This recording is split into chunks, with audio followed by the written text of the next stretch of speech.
Climate change now poses one of the principal threats to biological diversity on the planet.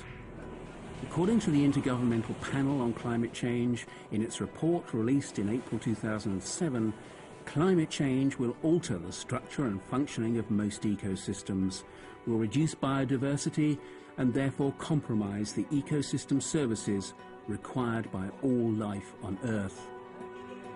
Rising levels of greenhouse gases are already changing the climate. During the 20th century, global mean sea level has risen by 10 to 20 centimetres, and the overall volume of glaciers in Switzerland decreased by 2/3. During the last 3 decades, Arctic ice thickness in late summer and early autumn decreased by about 40%. And since 1912, Mount Kilimanjaro lost 82%, while Mount Kenya lost 92% of its ice mass.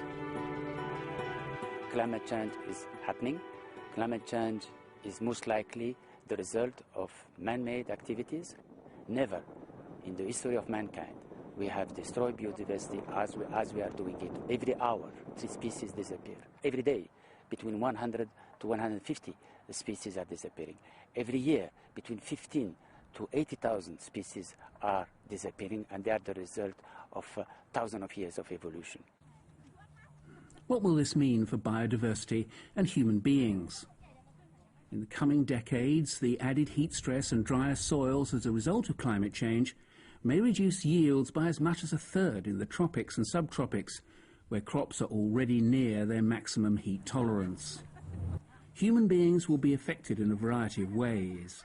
More precipitation in temperate regions and Southeast Asia is likely to lead to more flooding.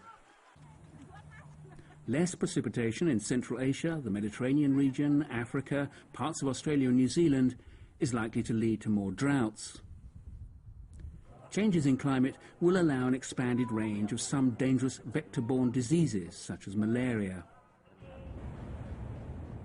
The impacts of climate change on biodiversity are of major concern to the Convention on Biological Diversity. The Convention, the world's first global tool for sustainable development, was signed in 1992 at the Earth Summit in Rio, and today has 190 parties who have agreed to work together to conserve and sustainably use the biological diversity of our planet, while ensuring that the benefits from the use of genetic resources are shared equitably. Parties to the Convention are working to find ways to help biodiversity adapt to projected changes to the climate, and find ways that biodiversity can be a resource for communities who are adjusting to the effects of climate change. The Convention also coordinates its work with the United Nations Framework Convention on Climate Change to help combat the causes and effects of climate change. There is a very urgent need to move on the question of adaptation to climate change now, to move beyond the phase of assessment and to move into the phase of actually doing something about adapting to the consequences of climate change. Biodiversity is threatened by climate change, but the resources and ecosystem services it provides can reduce the impacts of climate change on populations and livelihoods. For example, the Chaga home gardens in Tanzania. Trees are not felled, food is grown among them. Even better, food is grown vertically, ensuring sustainability. The Intergovernmental Panel on Climate Change has indicated that biodiversity conservation in forest ecosystems reduces their vulnerability to negative impacts of climate change, such as destruction due to drought, fire and disease. Avoiding deforestation in mountains and forest ecosystems will ensure that these exist as storehouses of carbon. The parties to the Convention on Biological Diversity noted at their last meeting that the Secretariat should work with the United Nations Framework Convention on Climate Change, the Convention to Combat Desertification, and other organisations and agreements to deal with the challenge of climate change.